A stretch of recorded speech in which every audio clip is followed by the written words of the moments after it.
Bonsoir, merci à l'Agora des Savoirs pour cet accueil. Je vais prendre 2 minutes la parole pour vous présenter nos intervenantes de ce soir, mais pour vous présenter d'abord l'OREM, l'Observatoire de recherche montpelliérain sur l'environnement, qui est une structure de recherche publique et académique que je dirige et qui fédère 1200 scientifiques sur Montpellier avec l'aide de l'Université de Montpellier, du CNRS, de l'IRD et de l'INRAE. Et le point commun à ces activités que vous avez vues, qui portent sur divers systèmes d'études, c'est l'observation sur un long terme. Et c'est le rôle de notre structure fédérative que d'accompagner ces observations et souvent de permettre un regard croisé sur un système étudié. Et c'est vraiment un petit peu la démarche qui va vous être présentée ce soir, avec 3 expertes de disciplines différentes qui vont porter leur regard sur un système. J'y reviendrai juste après. Pour vous dire que l'OREM fait également de la diffusion scientifique, présente ses résultats et ses activités sur Montpellier, et notamment à travers des conférences. Et si vous voulez rester informé sur les propositions de notre structure, je vous encourage à vous inscrire à la newsletter, comme on dit aujourd'hui, ou les réseaux sociaux, pour être très 2.0. Voilà, je reviens à la conférence de ce soir, qui va donc vous être présentée par 3 expertes de disciplines très différentes mais complémentaires, et c'est justement toute la particularité de l'exercice. Elles vont donc vous parler du Grand Rift africain, et elles ont justement collaboré à un ouvrage qui a été publié aux éditions du Cherche Midi, le Grand Rift africain, à la confluence des temps. Et donc j'ai l'honneur de vous présenter, pour vous, de gauche à droite, Christelle Tibéri, qui est physicienne, sismologue, directrice de recherche au CNRS, au sein du laboratoire Géosciences Montpellier, donc à Montpellier. Sandrine Pratt, qui est paléoanthropologue au Muséum national d'histoire naturelle de Paris, et Jessie Collietz, qui est archéologue et ethno-archéologue au laboratoire Trace à Toulouse. Voilà. Toutes les 3, donc, vont vous présenter ce regard croisé qu'elles ont eu sur le Grand Rift africain, et je vous souhaite une bonne soirée et un très bon voyage avec elles. Je vous remercie.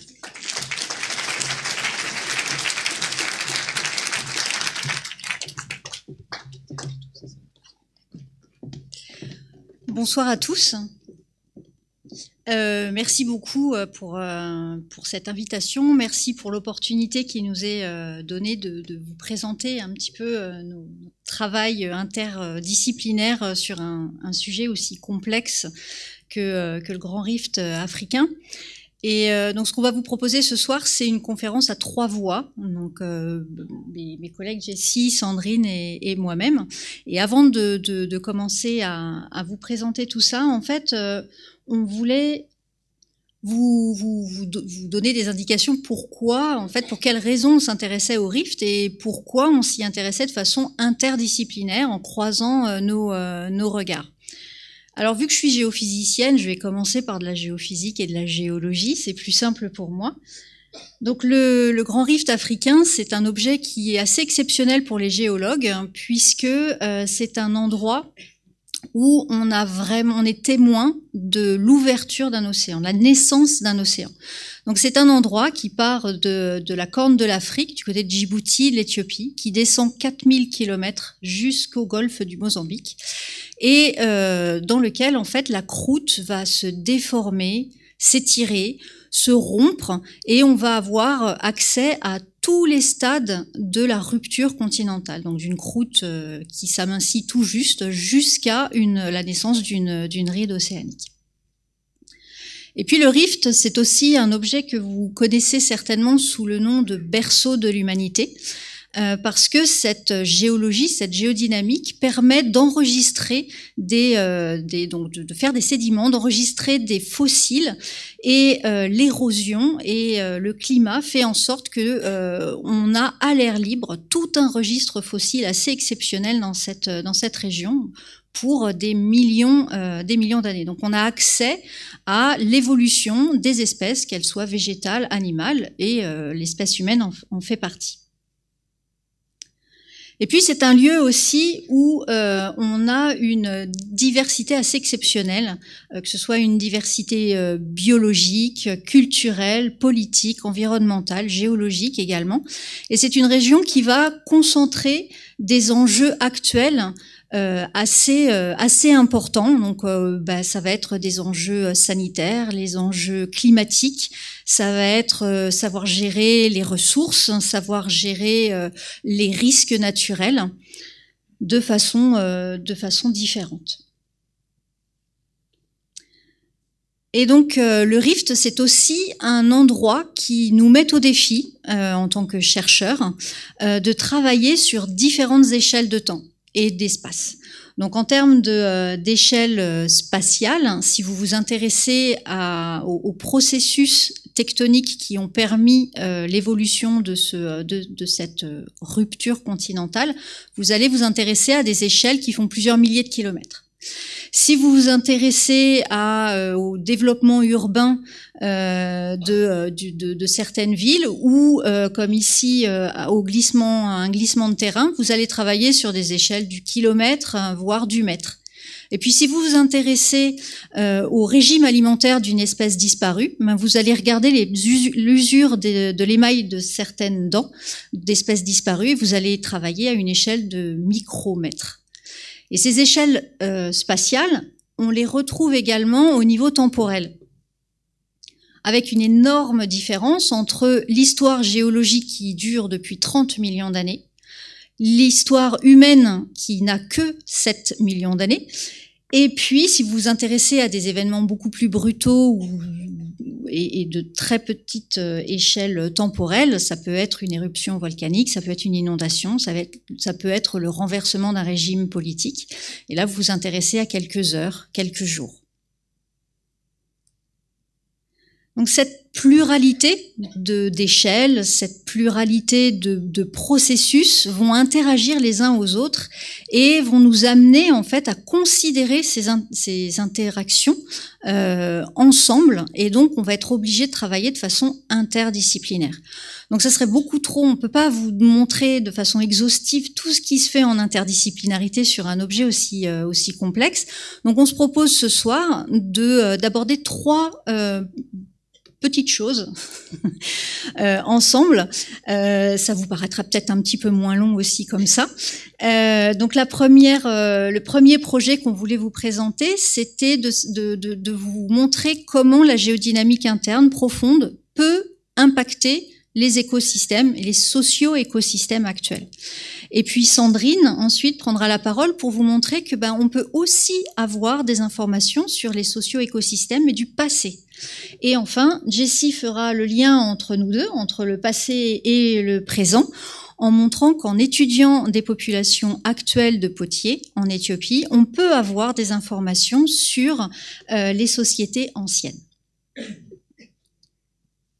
Donc on va commencer par la géodynamique et comment ça impacte les socio-écosystèmes actuels.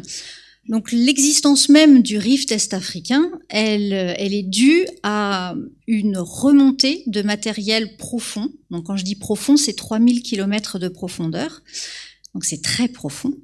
Et ce matériel s'appelle un panache mantélique, et au vu de sa différence de température, au vu de son volume, de sa rhéologie, ça va impacter en surface des structures géologiques qui existent depuis très longtemps, et ça va créer des déformations, donc des mouvements verticaux, des mouvements horizontaux aussi, parfois du volcanisme, parfois de la sismicité, et parfois les trois en même temps. Et ce soir, ce que je voulais faire, c'était vous emmener à un endroit où on a ces trois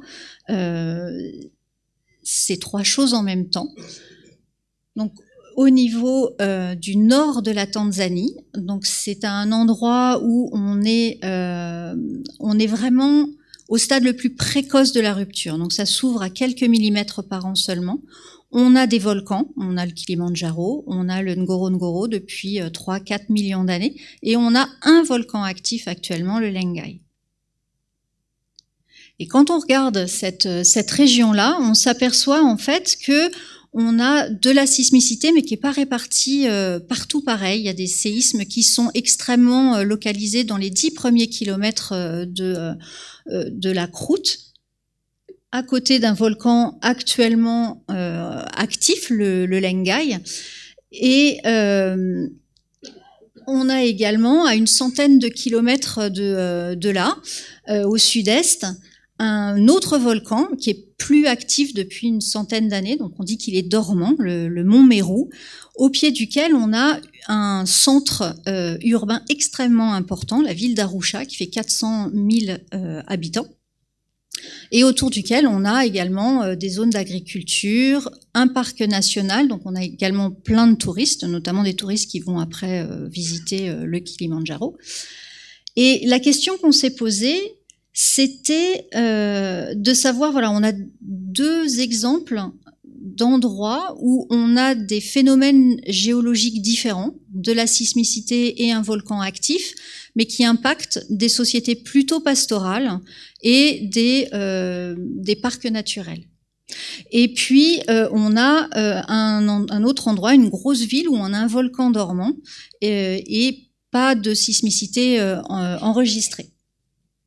Donc les questions qu'on s'est posées, c'était de savoir pourquoi on avait des aléas naturels aussi différents, qu'est-ce qui expliquait ces différences, quels étaient les risques naturels associés pour les différentes populations de ces deux zones. Et puis on s'est posé aussi la question de savoir si les populations sont soumises à des risques différents, en fait peut-être qu'elles comprennent le fonctionnement d'un volcan de façon différente aussi. Et enfin, on s'est demandé s'il y avait une éruption, quelle pourrait être la réponse environnementale générale de ces zones. Donc pour faire ça, on a réuni pas mal de chercheurs différents. Donc les premiers, en fait, les géophysiciens et les géologues ont travaillé ensemble. Donc on a travaillé avec des pétrophysiciens, ce sont des personnes qui vont étudier les laves, la composition des laves, pour en déduire par exemple la vitesse de remontée des magmas, où est-ce qu'ils se sont arrêtés, à quel endroit on a cristallisé, à quel endroit on peut avoir du melt.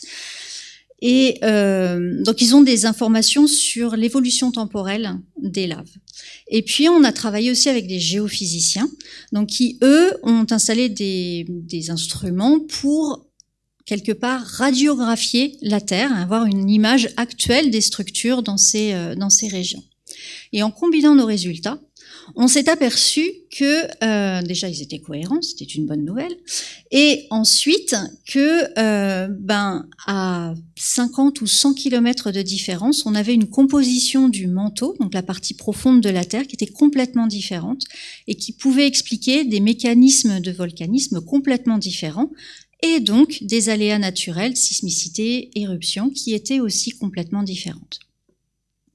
Donc fort de ce résultat, on a travaillé avec des géographes qui, eux, ont récupéré les résultats de ces aléas naturels et ils ont combiné ça avec les enjeux qu'on avait dans la région. Donc les enjeux sont par exemple les différents types de bâtis que l'on a dans la région, les infrastructures, les aéroports, les zones agricoles, industrielles qu'on pourrait avoir.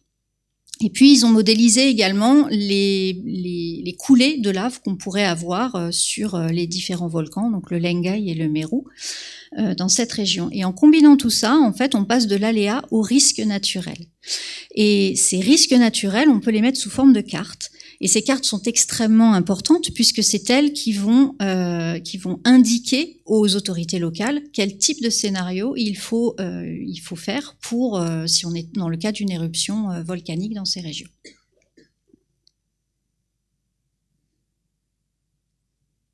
Ensuite, je vous ai parlé du fait que, vu qu'on avait on avait des phénomènes géodynamiques différents, on s'était posé la question de quel impact ça avait sur la compréhension de ces phénomènes. Et donc, on a travaillé avec une collègue didacticienne qui est allée dans ces deux zones, interroger plus de 1000 enfants en école primaire et en école secondaire, pour savoir si, quand on habite à côté du Lengai et qu'on a déjà expérimenté des séismes ou une éruption volcanique, est-ce qu'on avait la même conception du fonctionnement d'un volcan que quand on habite à Arusha, dans une ville où on a un volcan, certes, mais qui bouge pas pour l'instant et on n'a pas de séisme. Et en fait, ce qui est très, très étonnant, c'est qu'elle s'est aperçue que il y avait certaines conceptions naïves des personnes qui étaient résistantes à l'enseignement, mais que quand le vécu était partagé par les enfants, en fait, ils arrivaient à contextualiser ces conceptions. Mais que malgré tout, ces conceptions, elles étaient parfois complètement différentes de l'enseignement ou de ce que l'on pense être actuellement scientifiquement valable pour le fonctionnement d'un volcan. Du coup, c'était important de voir que pour la suite, au niveau pédagogique, il va falloir qu'on tienne compte de ces connaissances naïves des élèves pour mieux adapter en fait les connaissances scientifiques. Et enfin, à la question, si on avait une grosse éruption, qu'est-ce qui se passerait dans ces socio-écosystèmes? Et là, en fait, on a travaillé avec des écologues, notamment un modélisateur, qui a simplifié en fait ce système assez complexe. Donc, vous avez ici un exemple pour la partie Arusha. Donc, en rouge, vous avez la zone qui est urbaine. En jaune, vous avez la partie agricole. En vert, vous avez le parc naturel qui correspond à l'édifice volcanique du Meru. Et puis en marron, c'est la savane. Et donc, il a modélisé cet écosystème à travers une quarantaine de composantes. Il les a tous liés les unes aux autres avec un certain nombre de processus. Et il a fait tourner les modèles, des centaines et des centaines de modèles, pour voir ceux qui étaient résilients, qui arrivaient à un équilibre stable, et ceux qui s'effondraient. Et en fait, on s'est aperçu que la plupart d'entre eux arrivaient, après une éruption, à quelque chose de stable, que dans cette région-là, l'agriculture et le pastoralisme étaient deux facteurs énormément importants et que c'était eux qui drivaient un petit peu la stabilité des modèles. Et qu'on arrivait à des états finaux qui étaient parfois très différents de l'état initial. Donc on pouvait arriver par exemple à un état stable où on n'avait que du ruralisme.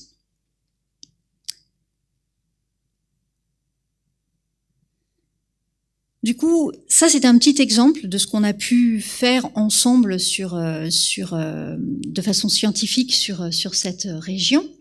L'autre intérêt qu'on y a trouvé, c'est qu'en croisant nos regards, en travaillant de façon concertée entre plusieurs disciplines, on a combiné nos expériences. L'expérience de terrain d'un géologue n'est pas forcément celui d'une didacticienne. Donc les temporalités sont différentes, il faut faire avec, il faut s'adapter. Du coup, on apprend énormément.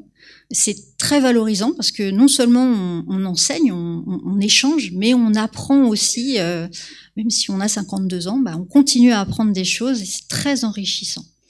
Et puis on a pu combiner nos méthodes, et en combinant nos méthodes, on a pu combler certaines lacunes. Je vous ai parlé tout à l'heure des pétrophysiciens qui avaient une information sur la temporalité et l'évolution dans le temps du magma. Et ça permet aux géophysiciens qui n'ont qu'une image actuelle d'imaginer ce qui s'est passé entre il y a 3 millions d'années et maintenant. Voilà, donc c'est ce que je voulais vous présenter sur les systèmes actuels. Je vais laisser maintenant la parole à Sandrine pour les écosystèmes.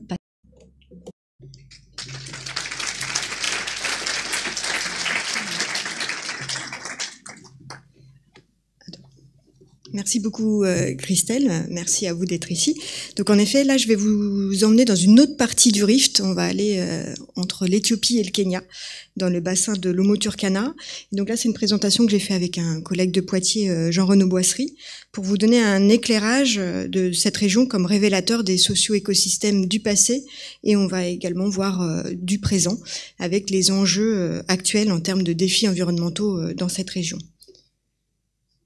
Donc pour vous la replacer un peu géographiquement, cette région elle se situe donc à la charnière des portions éthiopiennes et kenyanes du rift est-africain, et elle est occupée par ce qu'on appelle un lac endoréique, c'est-à-dire qu'il n'y a pas d'exutoire vers un océan, qui s'appelle le lac Turkana, que vous connaissez peut-être sous un autre nom qu'on appelle le lac de Jade. Et celui-ci, il est alimenté principalement par une rivière qu'on appelle la rivière Omo, et on va voir l'importance pour les populations de cet apport, et qui draine donc toutes les pluies des hauts plateaux éthiopiens. Donc ce lac est le plus grand lac du Kenya. C'est le 4e lac en Afrique, et malheureusement, il est quand même plutôt méconnu, et en tous les cas très peu étudié. Cette zone de basse terre, elle est semi-désertique, et elle est soumise à une forte évaporation, puisqu'on a à peu près 2500 mm d'évaporation par an, et très peu d'apport au contraire en eau, et donc ça constitue le plus grand lac désertique au monde. Donc les conditions de vie sont réputées difficiles, vous pouvez le voir d'ailleurs sur les photos, et les populations de la région du Turkana, donc qui comprend à peu près 12 millions de personnes donc entre le Kenya et l'Éthiopie, sont bien souvent, on va le voir, oubliées des politiques des décideurs kenyans et éthiopiens, et surtout des projets de développement internationaux.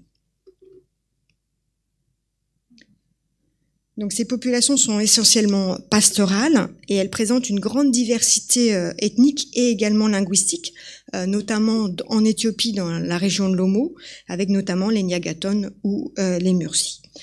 Concernant les mouvements de population, c'est assez difficile de les percevoir dans le passé, mais on sait que notamment pour les Nyagaton, ils sont arrivés dans cette région, enfin ils occupent cette région seulement depuis 4 siècles.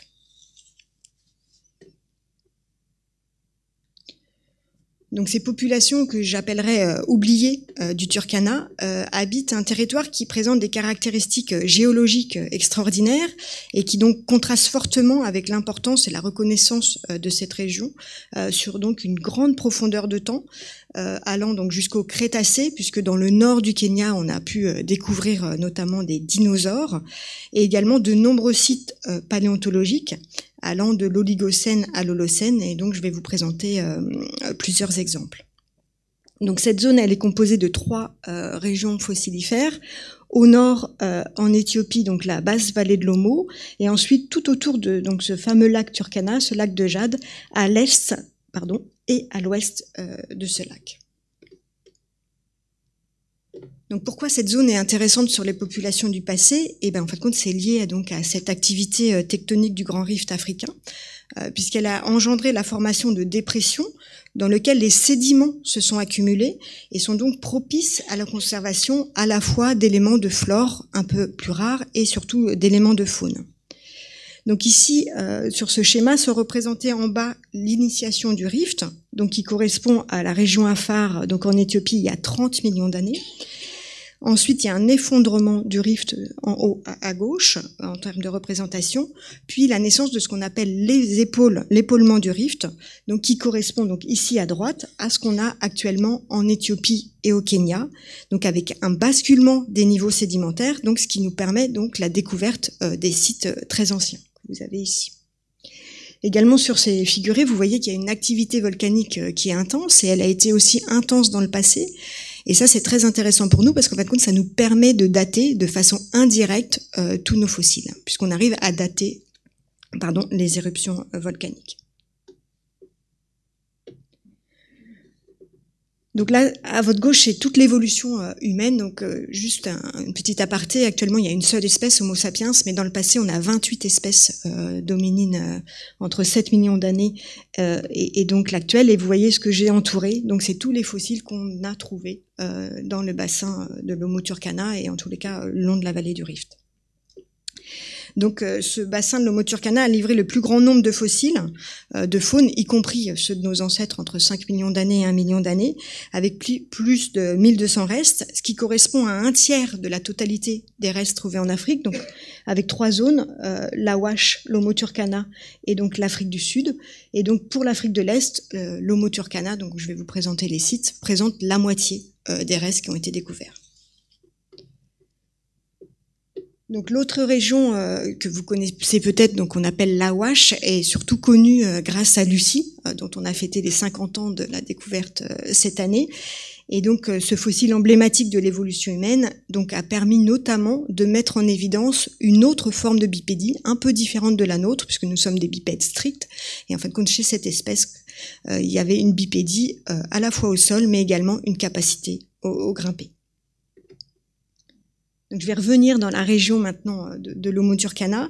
Et donc les premiers fossiles qui ont été découverts, c'est quand même très ancien puisque c'est en 1902, donc fossiles mais pas d'hominines, pas de l'évolution humaine, dans le sud-ouest de l'Éthiopie, dans la vallée de l'Omo, dans le cadre d'exploration de Robert de Bourg de Bozas. Et ensuite, à la fin des années 50, il y a un chercheur américain qui s'appelle Clark Howell qui a entrepris sa première mission et qui a pris figurer ce qu'on appelle l'International Homo Research Expedition, qui a été pilotée notamment pour la partie française par Camille Arambourg et le professeur Yves Coppens. Et lorsqu'on parle d'interdisciplinarité, en fin de compte, ce projet, ces travaux sont vraiment pionniers en termes d'interdisciplinarité, puisqu'il y avait une approche intégrée dès le terrain entre les géologues, paléontologues, archéologues et paléoenvironnementalistes. Donc c'est vraiment unique et donc dès la fin des années 60, c'est une méthodologie qui a été mise en place dans le cadre de cette expédition. Et notamment, ils ont pu mettre en place et établir cette très belle carte géologique de référence avec un cadre temporel continu et exceptionnel, puisque vous voyez, on va à peu près entre 4 millions d'années et 1 million d'années et de façon continue. Donc on va voir en termes de évolution des environnements, ça va nous apporter énormément de réponses, et notamment l'impact des paramètres climatiques et environnementaux sur l'évolution humaine, à la fois morphologique et culturelle. Donc notamment, ces travaux ont permis de mettre en évidence, à partir de l'évolution des herbivores, une adaptation à un milieu de plus en plus découvert et aride entre 2,6 et 1,5 millions d'années. Et ça, comment est-ce qu'on le sait? C'est qu'en fin de compte, vers 2,7 millions d'années, vous avez la disparition d'un cochon sauvage, d'un suidé, qui est plutôt inféodé à un milieu forestier. Et en revanche, dans le matériel fossile, on voit qu'à partir de 2,3 millions d'années, on a l'apparition du genre Equus, c'est-à-dire les chevaux actuels. Et ensuite, après 2 millions d'années, on a une augmentation des bovités brouteurs dans le corpus fossile et énormément d'animaux de savane. Donc ça nous indique vraiment une augmentation de l'aridité au cours du temps. Donc ce qui me permet de vous proposer un petit peu ce schéma de type de reconstitution. Et donc vous voyez, donc en termes de temps, on est plus ancien à gauche et plus récent à droite. Et donc vous voyez autour de 5 millions d'années, donc au milieu à gauche là-bas, on est plutôt dans un milieu plutôt forestier et forestier dense. Et puis vous voyez au cours du temps, grâce au matériel fossile, on peut vous montrer qu'on a une ouverture du paysage. Et donc on va aller d'une savane arborée à une savane sèche. Et donc parmi ces restes de faune,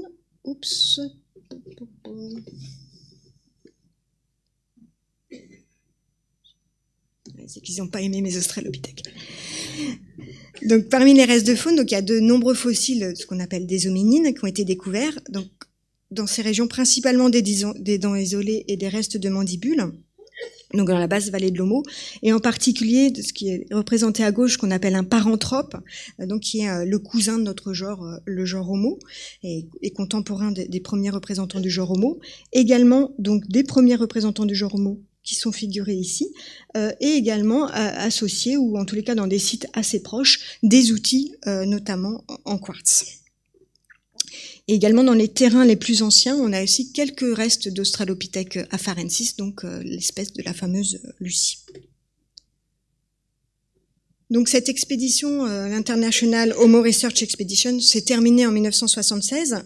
mais cette région a été à nouveau étudiée à partir de 2009, donc dans un autre cadre de projet qu'on appelle OGRE, qui est dirigé par Jean-Renaud Boisserie. Et donc cette mission a pu aussi continuer cette démarche interdisciplinaire et mettre en valeur plusieurs occurrences archéologiques, donc avec toujours des artefacts en quartz, dont, ce qui est assez intéressant, la matière première provient de gisements situés à plusieurs kilomètres. Donc ça montre des déplacements des populations et également des restes post-crâniens ici, donc du squelette de Paranthrope et plus de 8000 restes de faune. Donc ça montre un changement du spectre phonique il y a 1,9 million d'années, ça le confirme, et c'est contemporain de la fermeture de ce bassin de l'Homo turkana.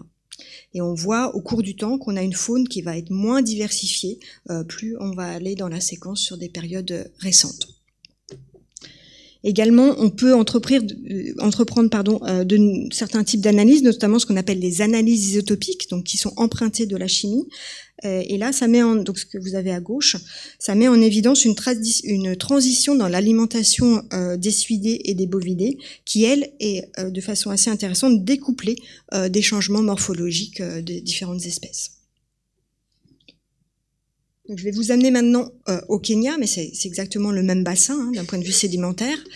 Donc là, les premières découvertes, elles ont été faites par l'équipe de Richard Leakey à la fin des années 60 et au début des années 70, et au départ à l'est du lac Turkana, avec un grand nombre de fossiles majeurs qui ont été découverts pour l'évolution humaine. Notamment, la majorité des espèces ont été décrites à partir de ces fossiles. Et à partir des années 80, il y a eu des fouilles qui ont été faites à l'ouest, cette fois-ci du lac Turkana, et notamment cet individu, donc c'est un squelette qu'on appelle l'adolescent de Nariokotome, qui est pour nous un des squelettes les plus complets pour cette période. Et également au nord, vous avez la région de Fejej, qui, lui, d'un point de vue chronologique, est un peu plus restreint, entre 4,2 millions d'années et 1,9 million d'années. Donc, ce qui est assez intéressant, vous voyez, dans un même bassin, dans une même région autour du lac Turkana, on a des choses très différentes à l'est et à l'ouest, avec peu de sites archéologiques à l'est, mais en revanche beaucoup de restes fossiles.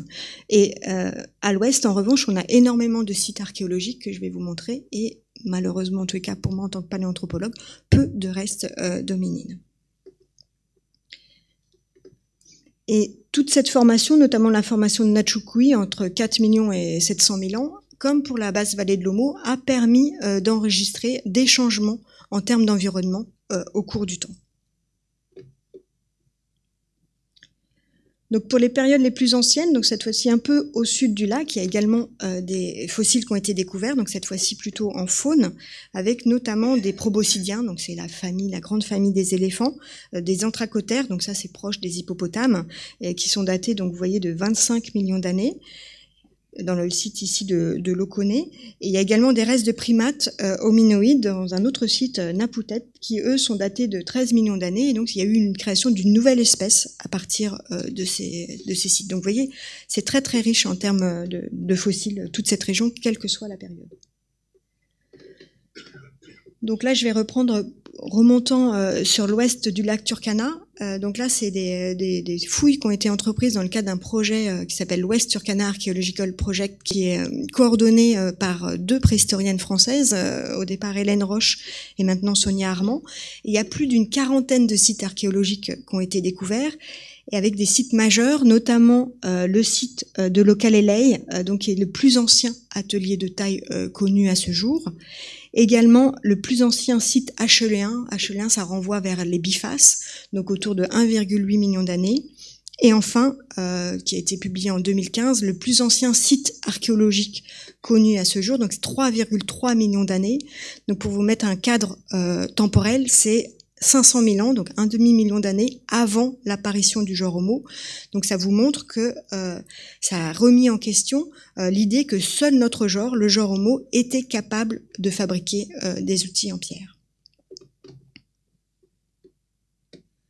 Également, cette fois-ci un peu plus au sud, il y a notamment la transition entre le Pléistocène inférieur et le Pléistocène moyen, qui a été documentée autour de 800 000 ans, 1 million d'années, avec notamment donc ce site de Kanimangin, et qui montre une diversité morphologique des faunes et une diversité culturelle des hominines à cette époque.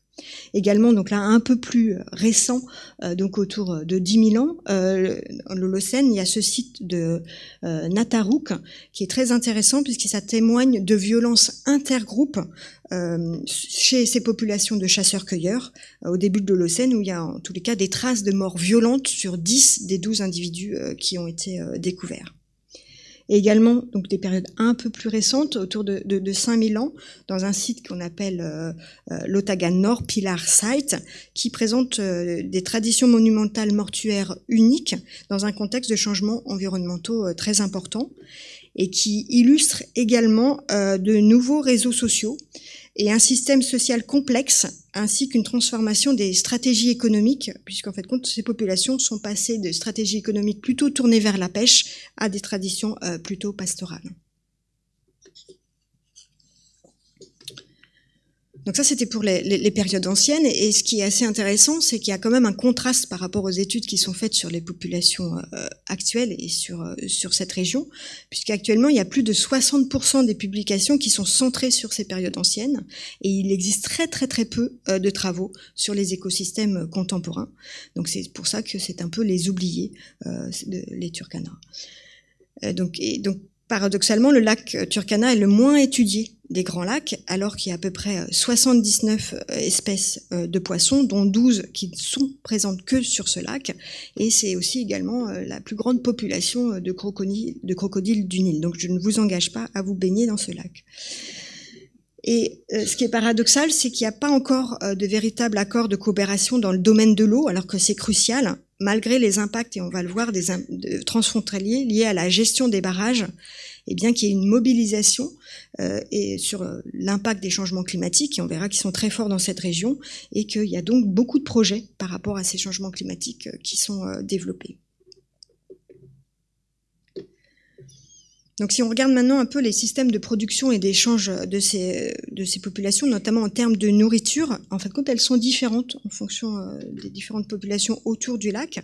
Donc par exemple, donc en Éthiopie, les Nyagaton, eux sont plutôt tournés vers de l'agriculture en zone inondable, des activités pastorales et de pêche, donc ce qui implique une dépendance saisonnière vis-à-vis du lac et vis-à-vis de l'approvisionnement. Et c'est encore plus vrai pour les Turkana, puisqu'ils ne sont que pasteurs et pêcheurs. Donc il y a vraiment un impact des ressources en eau et des ressources du lac qui sont importantes, et on va le voir, l'impact par rapport au barrage.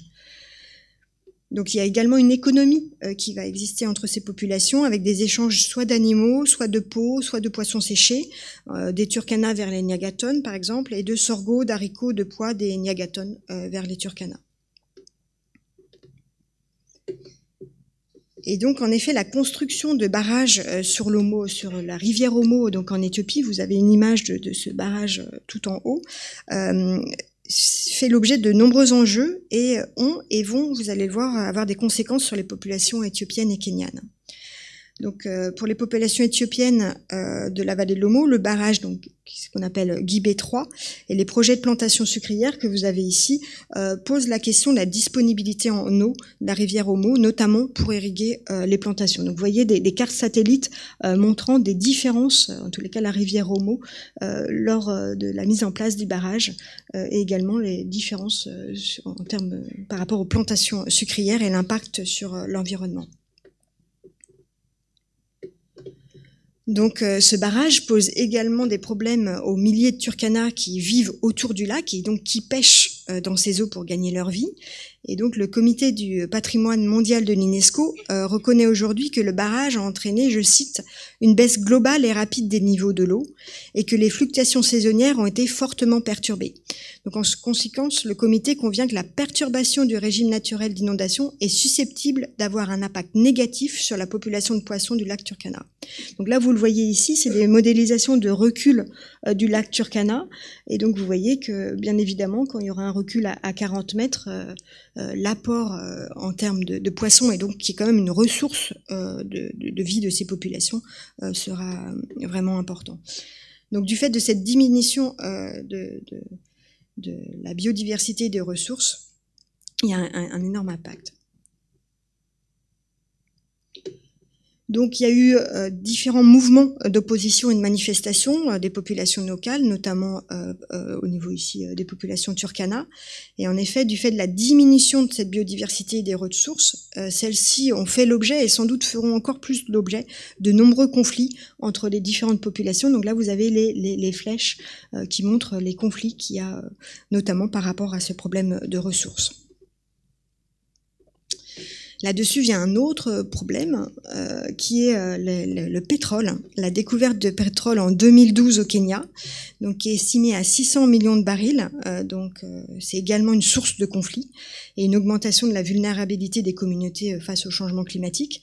Donc actuellement, il n'y a que 2000 barils qui sont transportés par container, mais l'objectif est une exploitation de 120 000 barils par jour qui nécessite plus de 160 000 barils d'eau qui seront pompés sur le barrage hydroélectrique du Turkwel, et donc vous l'imaginez, ça va diminuer encore plus l'approvisionnement en eau des communautés. Donc il est fort probable que les conflits intercommunautaires pour l'accès aux points d'eau et aux espaces de pâturage, parce que je vous rappelle c'est en économie pastorale, pourraient également s'intensifier.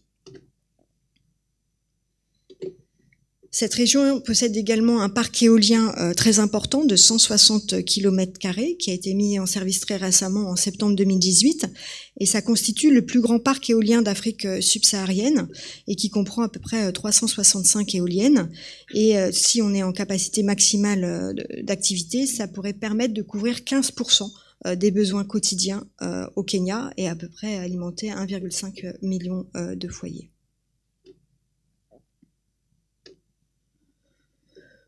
Donc l'UNESCO a classé au patrimoine mondial de l'humanité donc à la fois la basse vallée de l'Omo et les parcs nationaux du lac Turkana en 1980 et 1977, et notamment sur la base de ces richesses à la fois passées de restes fossiles et également de biodiversité actuelle. En revanche, le lac Turkana est malheureusement inscrit parmi les sites du patrimoine mondial de l'humanité en danger depuis 2018. Donc les deux particularités qui caractérisent les recherches faites dans ces régions sont la profondeur du temps, j'essaie de vous le montrer, depuis l'Oligocène jusqu'à l'actuel, et donc le recul que ça nous permet de voir sur les liens humain-environnement et l'importance du patrimoine local. Et cette combinaison permet également d'aborder toutes les questions contemporaines, économiques, politiques et environnementales, et de voir la résilience des populations du passé et de comprendre peut-être l'avenir de cette région. Je vous remercie.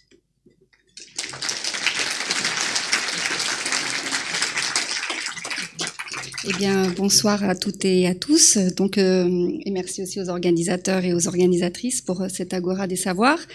Alors, l'objectif de mon intervention est de vous montrer, je l'espère du mieux que possible, comment les recherches sur les savoirs et les savoir-faire potiers qui perdurent actuellement dans la région du Rift éthiopien nous aident, d'une part, à mieux comprendre les sociétés passées en tant qu'archéologue et ethno-archéologue, et d'autre part, à nourrir aussi des réflexions sur les enjeux sociétaux de demain. Alors, produire de la céramique consiste tout simplement, a priori, à mélanger de la terre argileuse à de l'eau pour obtenir une pâte modelable à laquelle le potier peut donner la forme qu'il désire. C'est une cuisson qui va fixer ensuite de manière irréversible cette forme et rendre le produit fini extrêmement résistant au temps. Il est admis aujourd'hui... Je vais faire comme ça. Il est admis aujourd'hui que cette innovation technique se développe dans des foyers d'émergence distincts dans le monde et à des dates non simultanées. Et les plus anciennes manifestations de cet artisanat potier seraient en Chine et datées de 19 000 ans avant notre ère. Et sur le continent africain, cet artisanat potier apparaît aux alentours de 10 000 ans avant notre ère. Les archéologues ont longtemps supposé que les plus anciens contenants avaient été inventés durant la préhistoire récente pour venir en complément d'une vaisselle existante dès le paléolithique, faite en peau animale comme les outres, ou encore faite en bois sculpté, en pierre débitée ou facettée, ou enfin en vannerie tressée, et ce, de nouveau, toutes les 20 minutes. Et ce, pour répondre à de nouvelles activités vivrières, de nouvelles activités économiques. notamment des activités liées à un des basculements clés de l'histoire de notre humanité, à savoir l'entrée dans le néolithique, période de la préhistoire, qui correspond à la mise en place des premières sociétés de production de nourriture, aux activités désormais non plus seulement tournées vers la chasse, la pêche ou la cueillette, mais aussi vers l'élevage, vers l'agriculture et vers l'obtention de surplus alimentaires que l'on va désormais stocker en masse. C'est ça le néolithique. Les archéologues pensaient en particulier que des contenants en céramique, de par leur qualité réfractaire, donc leur capacité à être mise sur le feu, permettaient à ces nouvelles populations néolithiques de cuire et de traiter différemment les produits laitiers obtenus des vaches et chèvres et devenus domestiques, et de traiter aussi les céréales provenant désormais de ces champs nouvellement cultivés.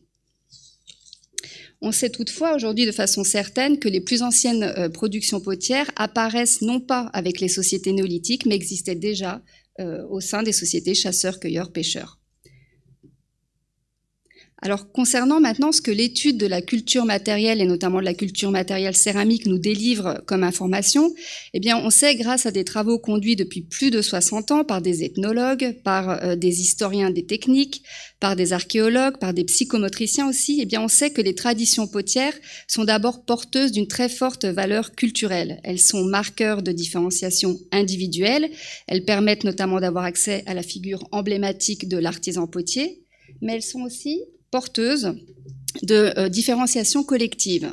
En effet, les savoir-faire, la manière de fabriquer un objet, les techniques qui vont être utilisées pour décorer cet objet, le style qui va être donné à cet objet sont clairement l'expression culturelle d'une société. À chacune des étapes de la chaîne opératoire, depuis l'acquisition de la matière première argileuse, sa préparation, depuis le façonnage du vase, sa décoration, sa cuisson, eh bien, le potier va appuyer toutes ses connaissances, il va les acquérir durant son apprentissage au sein d'une niche sociale. Une niche sociale dans laquelle le poids de la tradition, le poids des normes, le poids des rites, des conventions, des tabous, eh bien, tout cela va prévaloir. L'artisan, donc au moment de fabriquer finalement son pot, va faire appel à des compétences techniques et à des canons esthétiques qui vont émaner de l'ensemble de ces différents leviers. De telle sorte que on sait très bien qu'en reproduisant des traditions techniques, en transmettant ces traditions techniques au moment de l'apprentissage, eh bien le potier va s'associer lui-même à l'identité sociale du groupe, maintenir cette identité, la revendiquer. Et c'est suivant ces différents fondements que l'étude de la céramique, notamment en archéologie préhistorique, peut s'opérer suivant différents niveaux analytiques interactifs, depuis l'étude des processus cognitifs, liés notamment à l'apprentissage d'un geste technique, jusqu'à diverses problématiques d'ordre historique et social. Alors depuis 2011, au cœur du Rift éthiopien, un important programme de recherche porté notamment par le laboratoire Trace du Kelgeman à Toulouse, réalisé en collaboration avec le laboratoire Pretec également à Paris, et bien sûr les différentes institutions éthiopiennes, conduit des études en domaine actualiste auprès de plusieurs communautés de potières affiliées à différents groupes ethniques. Il s'agit de ce qu'on appelle des recherches ethno-archéologiques. Donc le travail des ethno-archéologues, pour vous préciser, va consister à analyser les tenants et enjeux liés à la production et à la diffusion de l'artisanat potier, ici en l'occurrence, par l'observation et l'enregistrement photographique et vidéo des manières de faire un objet, faire un récipient, et au moyen aussi de questionnaires que l'on va adresser directement aux artisans. L'équipe recueille autant de données qui vont servir ensuite comme d'un système de référence pour aider l'archéologue à ouvrir son champ d'interprétation et de compréhension des vestiges céramiques qu'il va retrouver ensuite sur des sites archéologiques. C'est ça, faire de l'ethno-archéologie. Alors, il se trouve que l'Éthiopie est riche de paysages et d'écosystèmes pluriels. Il y a des systèmes politiques traditionnels qui vont côtoyer des modèles de gouvernance centralisés et officiels. Les croyances et les pratiques religieuses sont multiples pour une très grande partie de la population, dont les activités sont encore tournées vers le monde rural et notamment l'agriculture et l'élevage. Et dans cet environnement polymorphe, la variabilité culturelle se traduit aussi dans la diversité des traditions techniques potières. Ici sont présents dans le Rift éthiopien différents groupes sociaux qui vont pratiquer l'artisanat potier, qui vont cohabiter, qui vont interagir les uns avec les autres, tout en utilisant des systèmes techniques très différents les uns des autres. Et malgré ces systèmes techniques très variés et spécifiques à chaque groupe, il y a des points communs. En effet, on a un contexte de la production potière qui est toujours domestique, réalisée par des artisans spécialisés au sein de leur maisonnée, suivant une pratique qui va se faire soit à temps plein, soit à temps partiel. Et la vaisselle est elle aussi à usage domestique pour l'essentiel et vient soutenir des activités du quotidien de type préparer la nourriture, cuire les aliments, les servir, transporter ces aliments et puis bien sûr les stocker. Les productions sont aussi revendues sur des petits marchés de proximité, voire parfois au-delà, auprès des centres urbains. Et donc, ces productions vont diffuser à des périmètres de plus ou moins grande importance. Alors, parmi les axes de recherche que nous explorons en tant qu'ethno-archéologues, tout d'abord, l'étude des traditions potières en contexte actualiste s'avère particulièrement efficiente pour l'élaboration de référentiels d'interprétation autour de questions, et spécialement autour d'une question liée au processus de transfert culturel et autour des questions liées aux conditions d'évolution de la culture matérielle. Dans notre histoire humaine, eh bien, l'être humain n'a eu de cesse d'inventer, et il peut inventer parce qu'il va découvrir de nouvelles propriétés à un matériau. Il va aussi inventer par processus créatif, et il va aussi inventer parce qu'une demande du contexte socio-économique dans lequel il vit, ou une demande liée au contexte environnemental dans lequel il se trouve, eh bien, tout cela va l'inciter à mettre en place des solutions à un problème et trouver peut-être de nouvelles techniques, de nouveaux outils. Et lorsqu'une innovation technique s'opère et qu'elle va diffuser ensuite dans un territoire, en archéologie, l'interprétation qui peut en être donnée, en termes sociologiques et historiques, c'est bien là le point d'orgue dans la construction des différents scénarios que vous lirez dans les différents articles et ouvrages, pour restituer justement ce qu'étaient ces sociétés passées. Alors, il se trouve que les savoir-faire techniques sont propres à un groupe. Donc, pister des traditions techniques dans l'espace, c'est clairement pour nous dessiner potentiellement des frontières sociales. En explorant aussi la façon dont vont évoluer les modes et les manières de faire au cours du temps, ce sont les innovations dans les pratiques artisanales qui vont être mises en relief et potentiellement des stratégies d'adaptation. En pistant aussi ces techniques qui vont circuler, eh bien, ce sont des réseaux d'échanges qui peuvent être établis et des dynamiques de peuplement pourront aussi être abordées. Et enfin, en identifiant le partage de techniques de fabrication entre des groupes sociaux distincts ou alors le refus d'emprunt d'innovation technique entre eux alors qu'ils se côtoient, ce sont peut-être des mécanismes d'interaction ou de non-interaction qui seront documentés en archéologie. Donc, lorsque l'archéologue réfléchit sur les innovations techniques et leur transfert, il va raisonner toujours autour d'abord des leviers qui auront conduit à adhérer plus ou moins massivement à de nouveaux modèles. Il va aussi raisonner sur ce qui va découler de ces nouveaux choix, du fait d'adhérer à un changement. Et enfin, il va raisonner sur les vecteurs de la diffusion de ces traits. Est-ce que c'est un déplacement de population avec un nouveau bagage technique qui va permettre qu'un groupe social adhère à une nouveauté? Ou est-ce que c'est un déplacement d'idées, de canons esthétiques, de canons techniques qui vont diffuser de proche en proche par tradition orale, par exemple? Et puis, lorsque l'absence de transfert est diagnostiquée entre deux groupes sociaux distincts, l'archéologue se questionne aussi sur les conditions qui vont empêcher la diffusion d'une nouveauté. Il peut par exemple analyser comme le témoignage d'une possible frontière socio-économique forte entre les deux groupes, peut-être un conflit les oppose et donc rien ne circule entre eux. Il peut aussi mettre l'absence de transfert en relation avec les potentialités offertes par le milieu, ce qui peut être possible pour un groupe du fait de l'accessibilité à certaines ressources, pourrait ne pas l'être pour un autre groupe parce qu'il n'a pas un environnement écologique propice au développement d'une nouvelle technique. L'isolement géographique peut aussi contraindre les sociétés dans des lieux refuges à conserver leurs habitudes et à ne pas adhérer à des changements. Et enfin, parce que toute société définit les termes de ce qui lui paraît convenable, normé, standard, une population donnée peut aussi négliger une innovation car cette dernière n'est pas conforme au groupe. Donc vous l'aurez compris, j'espère, l'interprétation des transferts techniques et de la façon dont va évoluer la culture matérielle est majeure pour nous archéologues, notamment archéologues préhistoriens, qui souhaitons restituer au mieux les scénarios du passé. Et dans ces différentes approches, les recherches en domaine actualiste sont fondamentales. elles vont nous permettre notamment d'obtenir des modèles de référence et de comprendre des mécanismes à l'œuvre. Et c'est précisément une des questions centrales que nous avons explorées dans le cadre d'un programme de recherche que nous avons conduit avec notre collègue Valentine Roux du laboratoire Prétech au sein d'un programme qui s'appelait DIFCERAM de l'Agence nationale de la recherche, dans lequel le contexte éthiopien a été vraiment de première importance. Il s'agissait plus particulièrement à partir d'enquêtes ethnographiques conduites en Éthiopie, mais aussi dans 3 autres pays dans le monde, notamment le Cameroun, l'Équateur ou l'Inde, selon le même protocole, de comparer au sein de contextes domestiques de production de l'artisanat potier, différents sur le plan culturel, ce ne sont pas les mêmes groupes, différents sur le plan des économies, sur le plan de l'environnement dans lesquels évoluaient ces populations, des situations de diffusion ou de non-diffusion d'innovation technique, de traits techniques céramiques entre des groupes sociaux distincts. Le but pour nous, c'était de comprendre quelles sont les conditions pour que 2 groupes sociaux pratiquant la poterie et en interaction, qui se connaissent, s'empruntent ou ne s'empruntent pas des savoir-faire techniques. Donc en Éthiopie, dans la région des lacs, dans les contreforts du Rif, cohabitent les groupes Oromo et Woloita.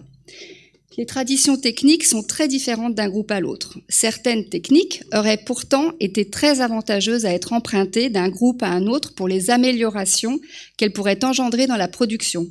Une technique de cuisson plus efficace qu'une autre, par exemple, ou bien des techniques de préparation de la matière première argileuse avant le façonnage du vase plus rapides qu'une autre, par exemple. Pourtant, cela ne s'est pas opéré alors que ces groupes Oromo et Woloita se côtoient, se connaissent, interagissent. Donc, pour comprendre les conditions qui n'ont pas favorisé le transfert technique, un protocole d'enquête unique appliqué auprès des différentes communautés a été conçu dans le cadre de ce programme DIFCERAM par des psychomotriciens, par des sociologues spécialistes des réseaux, et le même type d'approche a été réalisé dans les différents pays étudiés. Donc, en Éthiopie, tout d'abord, auprès de ces 2 communautés, nous avons référencé les pratiques potières et le contexte socio-économique de la production des produits. Qui sont les acteurs, où cela se passe, comment s'opère l'apprentissage des techniques, quelles sont les chaînes opératoires de fabrication des céramiques. Nous avons ensuite détaillé les réseaux de transmission et d'influence entre les potiers au sein d'un même groupe social, donc au sein des Oromo et au sein des Woloita, et entre les potiers des groupes sociaux distincts, Oromo et Woloita, qui se côtoient. Cette étape consiste autant à comprendre qui interagit avec qui, quand, comment et pourquoi, qu'à comprendre la façon dont l'implantation des maisons, des ateliers de fabrication des potières, mais aussi les voies de transport peuvent jouer sur la perméabilité d'un réseau et donc sur la facilitation d'un transfert technique dans l'espace entre des groupes sociaux.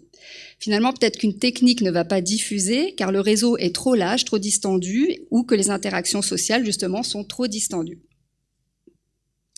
Nous avons aussi documenté l'expertise des artisanes, et notamment à partir de travaux expérimentaux réalisés avec l'accord des potières. Il s'agissait d'évaluer le niveau de technicité des potières et d'estimer leur capacité à entamer des activités exploratoires dans leur pratique, c'est-à-dire à emprunter une innovation technique ou à innover elles-mêmes. En leur proposant notamment de produire les formes de vases qu'elles n'avaient pas l'habitude de réaliser, nous cherchions à comprendre si elles pouvaient forcer le système en allant au-delà de leurs représentations culturelles qu'elles avaient figées durant leur apprentissage, pour aller au-delà de leur manière de voir, de leur manière de faire un objet, en résolvant des problèmes auxquels elles n'avaient jamais été confrontées et découvrant peut-être de nouvelles techniques ou de nouvelles formes d'habilité. Nous avons aussi ainsi donc pu comprendre les mécanismes sous-jacents à l'absence de transfert technique entre ces groupes. En premier lieu, le groupe social de l'apprenti potier est l'unique pourvoyeur du tuteur qui portera l'apprentissage auprès de cet apprenti. Cela a pour conséquence que dans le mécanisme d'apprentissage du geste technique qui a lieu dès la plus petite enfance, la transmission des traditions techniques est strictement circonscrite au périmètre du groupe social et va conditionner le maintien de l'uniformité de ce groupe social. Ensuite, nous avons pu constater sur ce terrain qu'il y avait non-emprunt quand ces 2 groupes, ces 2 communautés, parce qu'elles, d'abord, elles partagent un très faible espace géographique.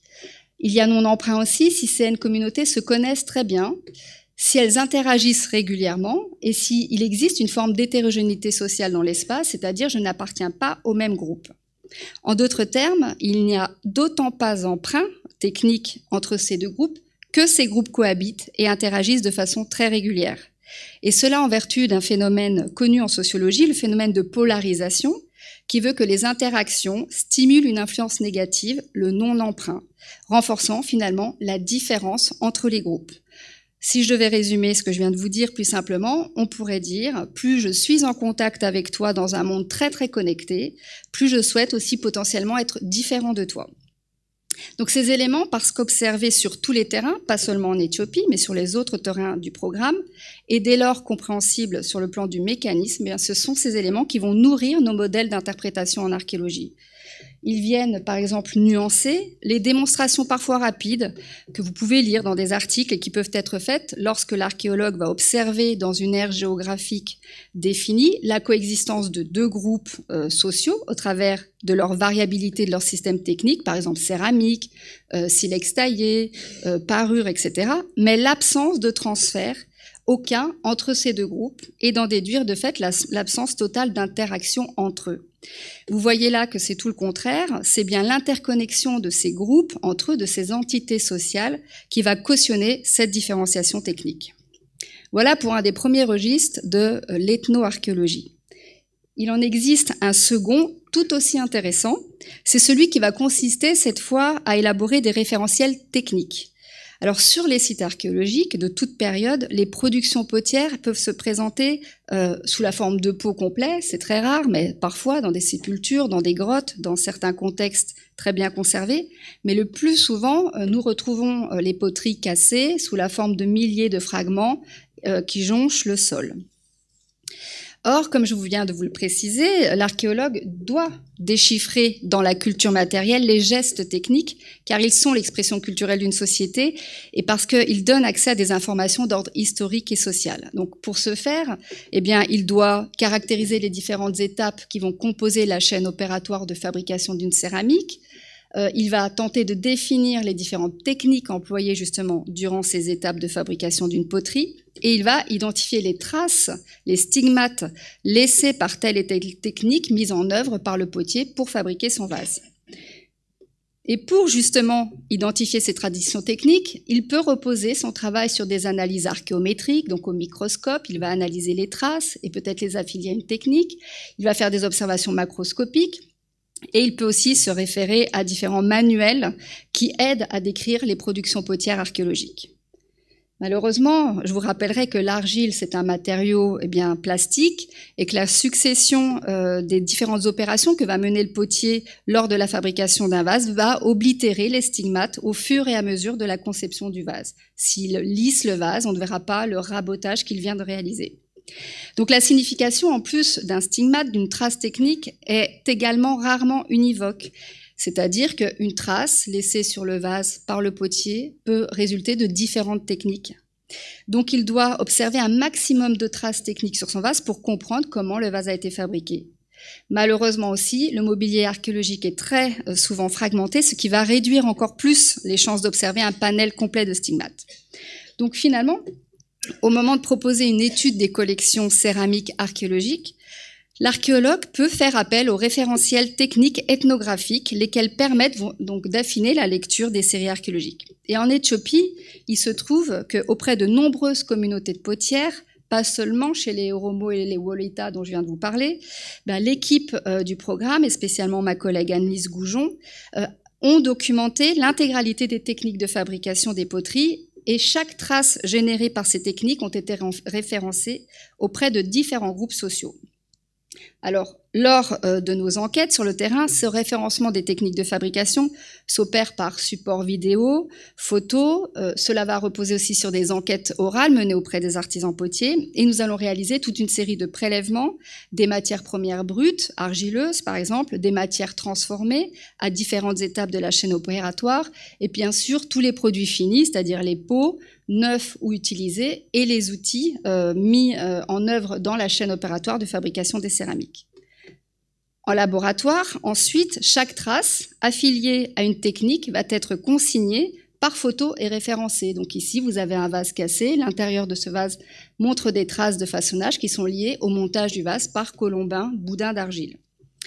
Ces pièces ethnographiques sont donc ensuite déposées en laboratoire, comme dans des techs, c'est ce qu'on appelle des techs, comme cette céramothèque de la plateforme Archéosciences du laboratoire Trace à Toulouse. Et ces techs vont servir ensuite à des étudiants dans la reconnaissance des traces techniques et aux archéologues dans leur étude pour reconstituer des chaînes opératoires et donc des traditions techniques anciennes.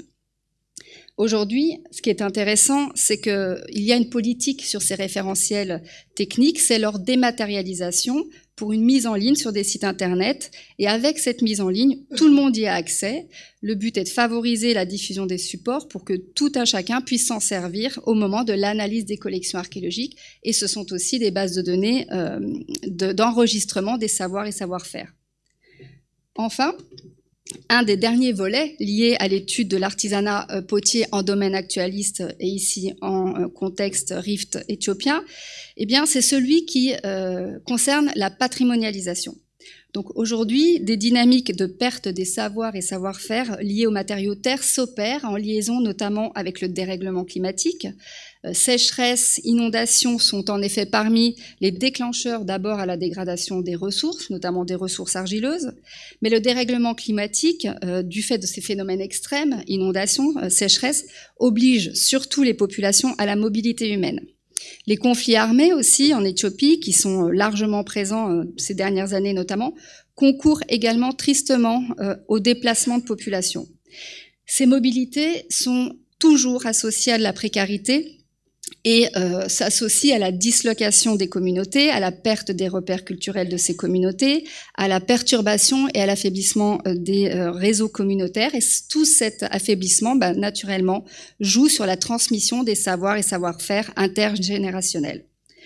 Autre levier à la disparition de ces savoirs et savoir-faire en Éthiopie, c'est la recherche de rentabilité, tout simplement, qui veut que des contenants en métal ou en plastique inondent aujourd'hui les marchés et soient considérés comme potentiellement plus efficaces ou plus faciles à obtenir que des poteries. La scolarisation des enfants, dont les potières mères souhaitent voir justement qu'ils puissent accéder à l'éducation. Donc les filles qui étaient auparavant potières sont mises à l'école, ce qui est très bien. Et aussi les politiques foncières avec des redistributions des terres en Éthiopie qui ne permettent plus d'avoir un accès libre aux ressources argileuses pour les artisans potiers. Donc, vous l'aurez compris, ces enquêtes ethnographiques, ce type de recherche, eh bien, permet justement aussi d'enregistrer les savoirs et savoir-faire et nous constituons des collections qui sont ensuite déposées dans les centres de conservation en Éthiopie comme l'IHL, Ethiopian Heritage Authority d'Addis Abeba. Et avec ces collections ethnographiques que nous rapportons, tous les rapports d'opération sont bien sûr déposés avec l'intégralité des données scientifiques. Donc ces savoirs et savoir-faire sont transmis, sont hérités de génération en génération, ils vont délimiter des frontières sociales, on le sait, ils sont aussi clairement l'expression d'une diversité culturelle, ils s'inscrivent ces savoirs et savoir-faire dans des réseaux d'innovation, d'interaction à forte profondeur historique. Donc consigner toutes ces données, c'est notre mission. Analyser toutes ces données permet de participer aux côtés des acteurs locaux, notamment éthiopiens, à la valorisation d'un patrimoine exceptionnel. Et c'est justement ce qui a été réalisé relativement récemment avec un exemple de valorisation, celui de l'exposition permanente de la Galerie d'archéologie historique inaugurée en 2022 au musée d'Addis Abeba, fruit d'une grande collaboration entre le musée, l'IHA et les programmes de recherche franco-éthiopiens. Cette exposition rassemble aujourd'hui à la fois des pièces archéologiques et des pièces ethnographiques contextualisées. Et puis, ces programmes de patrimonialisation sont aussi tournés vers le futur, cette fois dans une perspective de valorisation des paléo-innovations. Alors, le matériau terre, c'est un matériau qui est intemporel, qui est universel, il dispose de qualités remarquables, isothermiques, économiques, biodégradables.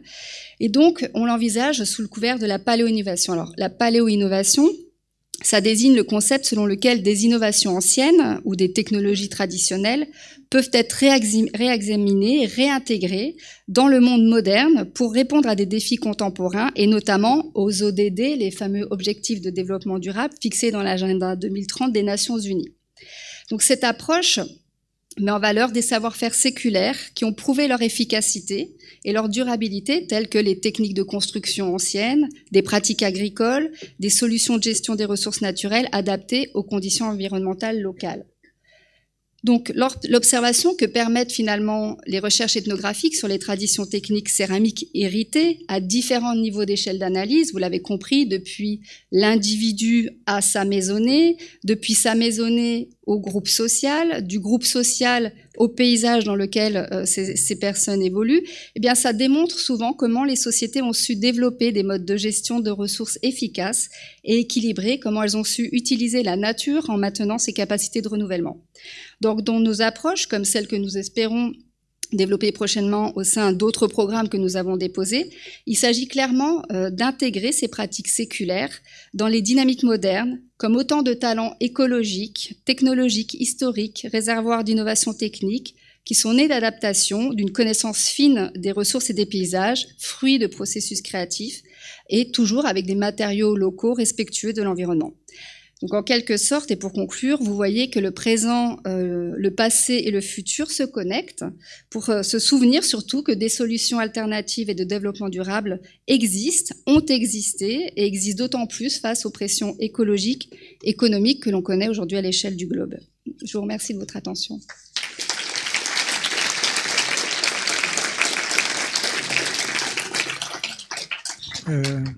Merci beaucoup. Merci beaucoup pour cette présentation. C'était très intéressant. J'ai appris beaucoup de choses.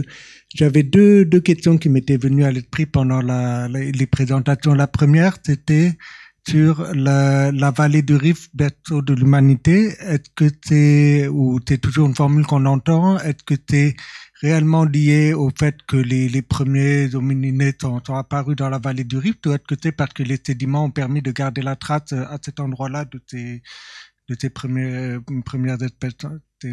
En fin de compte, maintenant, on a un petit berceau à roulettes, c'est-à-dire qu'en effet, le Kenya et l'Éthiopie, il y a des sites très anciens, mais il y a aussi des sites très anciens en Afrique du Sud.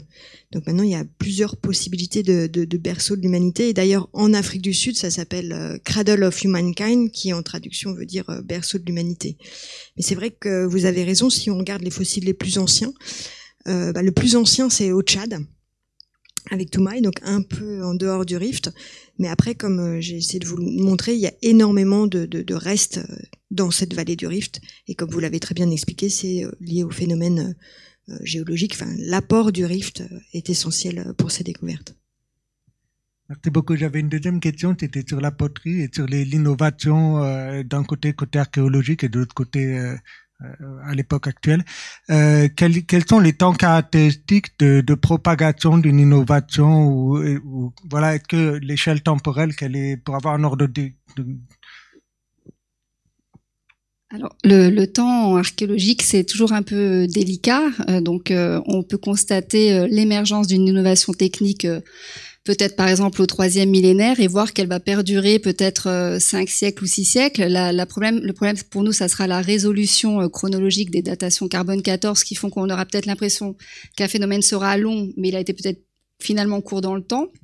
Par rapport aux données ethnographiques, on sait qu'une diffusion peut être très rapide. Naturellement, si on a aussi une forme parfois de proximité géographique, ça peut diffuser, mais surtout, une innovation va diffuser plus ou moins rapidement en fonction de celui qui va porter cette nouveauté technique. Si c'est un individu en général, on a constaté avec les données ethnographiques que ce sont des individus qui ont parfois un statut exceptionnel dans la société. Quelqu'un qui aura une capacité exploratoire plus intéressante, plus importante que les autres dans son action technique, qui sera peut-être le chef dans la société. Si lui porte cette innovation, qu'il la porte à l'extérieur de son groupe social, ça peut ensuite diffuser extrêmement rapidement. Merci beaucoup. On n'a pas du tout évoqué pendant les présentations. On est 3 occidentales. On travaille en Afrique. On l'a pas du tout mentionné, mais il faut que vous soyez bien conscients. En fait, tous les travaux que vous avez vus sont faits à part égale avec des collaborateurs des pays dans lesquels on travaille, donc des Tanzaniens, des Kenyans, des Éthiopiens. Et d'ailleurs, le livre qu'on a coécrit, on est en train d'essayer d'en faire une traduction anglaise pour que ce soit plus diffusé de façon générale, notamment en Afrique. Donc, si vous avez des questions aussi sur la façon dont on travaille ensemble ou en interdisciplinaire, n'hésitez pas. Est-ce que vous travaillez beaucoup en partenariat avec des chercheurs au niveau local dans différents pays ou... Oui, en fait, on travaille, on essaye, enfin après, vous pourrez me compléter, mais on travaille essentiellement en collaboration avec des instituts, que ce soit des universités, des instituts gouvernementaux. Par exemple, en géologie, on travaille beaucoup avec ce qu'on appelle les Geological Surveys. Donc c'est des bureaux géologiques dans les différentes parties, et il y a toute une partie aussi formation, échange d'étudiants entre la France et l'Afrique qu'on essaye de favoriser au maximum pour que justement on ait des transferts de connaissances de l'Afrique vers la France et de la France vers l'Afrique. Oui, j'étais très intéressée par votre présentation sur l'archéologie et sur les artisanes, qui travaillent la terre. Moi-même, je suis en train de travailler sur du culturel en Afrique de l'Ouest, en Côte d'Ivoire, mais pas dans le domaine, de la terre, quoique je vais quand même rencontrer les Sénoufos quand je vais être de retour là au mois de mai, mais sur le point de vue pictural et musical. Je monte un projet art plastique et musique en Côte d'Ivoire, et voilà, je suis en train de créer cet échange que je compte aussi reporter dans le domaine d'un quartier comme Yopougon, qui est un quartier assez populaire, où j'aimerais justement introduire des ateliers d'art plastique, des échanges. Et cet été, j'ai travaillé à la Fondation Ampateba avec la fille d'Ampateba, Rokia, qui a repris la fondation, et on a travaillé sur les contes de la savane avec des enfants qui sont venus pendant pratiquement tout le mois de juillet et août. On a pu mettre ces contes en musique et aussi en dessin, en peinture, et voilà, on est en train de continuer notre projet, voilà. Et je voulais vous demander si vous aviez aussi des idées de venir en Côte d'Ivoire et d'y proposer vos actions. Merci pour votre intervention et puis félicitations pour votre travail. Alors voilà, on est très submergé par nos terrains déjà, et on est aussi assez spécialiste de zones géographiques. Donc moi je suis spécialiste de l'Est africain aujourd'hui, donc c'est toujours possible de s'exporter pour travailler dans d'autres zones, mais c'est surtout qu'on va être un petit peu débordé voilà par nos missions. Mais on a été souvent justement sollicité par des personnes de l'Afrique de l'Ouest, le Sénégal, Côte d'Ivoire, pour intervenir sur des terrains. C'est toujours un petit peu délicat parce qu'on est déjà pris. Donc peut-être pour compléter ce que vient de dire ma collègue aussi, Christelle, ces missions, effectivement, elles se réalisent en collaboration avec les autorités locales qui nous demandent en fait d'intervenir. Ce sont des missions dans lesquelles nous nous plaçons au service des autorités en charge du patrimoine, en charge des sciences liées à la géologie, l'écologie, le climat, et en plus de nos actions de formation. Donc quand on dit formation, c'est-à-dire qu'on a tout un système de cours qu'on peut donner au sein des universités des pays avec lesquels nous travaillons, des formations que l'on donne aussi en France en faisant intervenir des étudiants en master, en doctorat, au travers de bourses dont ils dispensent souvent par les ambassades ou par les gouvernements locaux. Mais aussi ces missions pour nous, c'est un vrai échange autour d'autres domaines, à savoir la législation. Voilà, la législation liée aux recherches, et notamment aux recherches archéologiques. Comment un pays décide finalement de se mettre à conserver son patrimoine, c'est très important. Il faut s'imaginer que tout le monde n'a pas une conscience patrimoniale et que le patrimoine aujourd'hui, je me permets de prendre la parole pour dire ça, le patrimoine aujourd'hui c'est quand même souvent une des cibles dans toutes les atteintes atteintes qui sont faites aux identités culturelles. Donc, des pays s'emparent de cette question de plus en plus parce qu'on sait que s'il y a un conflit, la première chose qui va être d'abord touchée, c'est le patrimoine, parce que le patrimoine, c'est l'identité. Si on le dégrade, on dégrade les communautés et on érode justement la cohésion sociale, et alors on peut installer n'importe quel type de gouvernement plutôt autoritaire. Donc nous aussi, nous travaillons à ces questions auprès des autorités qui nous demandent de venir en soutien sur la législation, c'est-à-dire comment est-ce qu'on va mettre en place une loi qui va protéger le patrimoine et surtout la faire appliquer. Et on travaille aussi sur les questions de conservation de ces patrimoines, donc avec les autorités locales, mettre en place les structures qui vont permettre ne serait-ce que de conserver les vestiges archéologiques in situ, hein, parce qu'on n'est plus du tout à l'ère du temps où les vestiges sont sortis des pays, étudiés ailleurs et pas rendus. Hein. Heureusement que ce n'est plus comme ça, on étudie in situ. Donc on travaille avec les gouvernements pour mettre en place ces structures scientifiques. Donc c'est à la fois de la formation, c'est de la législation, c'est de la conservation et c'est aussi de la valorisation. Voilà, c'est ça aussi toutes nos missions. C'est la raison pour laquelle, quand on est implanté dans une zone, on s'en extrait plus difficilement parce que de toute manière, nous sommes devenus spécialistes et puis nous avons aussi compris comment tout fonctionnait. Et c'est un bagage qu'il est très utile et important d'avoir pour pouvoir travailler du mieux qu'on peut en amitié, en collaboration avec nos pays, tous ces pays qui nous invitent. Oui, bonsoir. Merci pour vos présentations.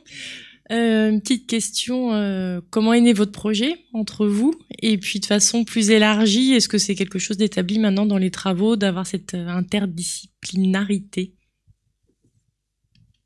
Merci. Merci beaucoup. Une question très vaste. Comment on en est venu à travailler sur ce projet toutes les trois? Ouais, en fait, on est parti du constat que, justement, quand on partait en mission dans ces pays-là, on s'est vite aperçu que moi qui suis géologue, je connais rien en paléontologie ou en paléoanthropologie, et pour autant, on croisait des collègues qui faisaient d'autres recherches qu'on trouvait intéressantes. Donc, on a commencé à discuter ensemble et on s'est aperçu que, comme l'a mentionné Sandrine, les paléontologues, depuis très longtemps, ont l'habitude de travailler avec des paléoclimatologues, des géologues pour avoir des contraintes. Et on s'est aperçu qu'on pouvait aller un peu plus loin en discutant, donc ça prend du temps. Mais en 2021, on a décidé de faire un groupe de recherche qui regroupait un certain nombre de personnes de sciences de l'environnement, de sciences de la terre et de sciences humaines et sociales pour essayer de se fédérer, de se dire, et si on avait des idées communes, est-ce qu'on pourrait travailler de façon commune? Et c'est un groupe qui fonctionne relativement bien. Et puis on a voulu partager cette expérience-là avec le grand public parce qu'on s'est aperçu que nos familles savent très bien ce qu'on fait. mais on s'est aperçu qu'il y avait plein de monde qui savait pas ce que c'était vraiment que la recherche, qu'on galère pour trouver des financements, par exemple, que toutes ces difficultés administratives et législatives qu'on rencontre quand on travaille dans d'autres pays que la France, et même en France, on trouve il y a des grosses difficultés législatives parfois. En fait, tout ça, le grand public le connaissait pas, donc on s'est dit tiens, on va partager ce qu'on a envie de faire et ce qu'on fait. Du coup, ce projet, il est un peu né comme ça. Je sais pas si vous voulez rajouter quelque chose. Non, donc il y a eu le projet du livre, et après je pense que pour qu'il y ait un projet, en fin de compte, faut qu'il y ait, donc on n'a pas forcément un vocabulaire commun, donc ça c'est la grande difficulté du vocabulaire dans l'interdisciplinarité, la question du temps, parce que tout prend plus de temps, mais après je pense que le fait faut avoir une ouverture d'esprit, en fin de compte. Je pense que pour faire de l'interdisciplinarité, faut se dire qu'on va apprendre de l'autre, et donc faut avoir, je pense que qu'on est peut-être encore des grands enfants et qu'on aime bien apprendre. Et donc on s'enrichit en fin de compte du travail de l'autre. Après ça prend du temps parce que sur le même terme on va pas penser à la même chose, etc. Mais je pense que enfin ce que vous a présenté clairement Jessie sur les populations passées, même sur les paranthropes très anciens, il y a des choses qui peuvent être intéressantes de l'autre, de l'altérité, etc. Donc je pense que c'est ça, et on va avoir le même esprit ouvert du temps. Donc ce groupe, on a eu la chance qu'il soit financé par le CNRS, donc par différents instituts. Donc voilà, ça prend aussi du temps de financement. Et l'intérêt de ce groupe, c'est il y a aussi donc c'est un réseau, hein, et des bourses de mobilité pour les étudiants. Tout à l'heure, on parlait de formation, etc. Donc notre objectif, voilà, c'est de pouvoir aider des étudiants à faire des mobilités, soit en France, soit dans les pays du Rift, et à donner de l'information aux autres pour pouvoir travailler dans ces régions. Oui, bonsoir. Alors voilà, donc moi c'est la première fois que j'assiste à un rendu donc sur l'interdisciplinarité, et donc je voulais vous dire que c'était intéressant, mais que pour le public c'est aussi très très bizarre parce qu'on passe d'une notion à l'autre, enfin, on n'arrête pas de changer, on n'approfondit pas, donc c'est aussi une expérience un peu compliquée à suivre et à retenir, à analyser, voilà. Et on a du mal à trouver un fil conducteur. Enfin, oui, il y a le Rift, et puis il y avait peut-être l'interaction que vous avez avec une espèce d'idée qu'il faut que ça serve à quelque chose. Donc, vous nous expliquez que ça, en le liant avec ça, on a des retombées sociaux, enfin, des choses qui sont plus en rapport avec les sociétés humaines, voilà. Alors que des fois, quand on s'intéresse à la science, effectivement, on voit pas forcément à quoi ça va nous servir demain, voilà. Mais c'est aussi un peu frustrant parce que sur un sujet donné, on a un tout petit bout, quoi, voilà. Donc, est-ce que vous travaillez par ailleurs sur autre chose que de l'interdisciplinarité, et comment vous arrivez à, parce que c'est pas non plus c'est bizarre aussi peut-être pour vous d'être sur un tout petit truc et un gros domaine qui est pas le vôtre, enfin, je sais pas comment dire, voilà. Merci. Alors oui, effectivement, cette interdisciplinarité, elle est parfois en fait, c'est assez rigolo que vous parliez de ça, parce que c'est quelque chose qui est très à la mode chez nos tutelles, de faire de l'interdisciplinaire, parce que justement, il y a une partie pratique, c'est-à-dire il faut que ça serve à la société. Il y a beaucoup de ça. Mais on s'est aperçu, en fait, je pense que les projets interdisciplinaires fonctionnent quand chacune des disciplines arrive quand même à trouver un intérêt à le faire, sinon ça fonctionne pas.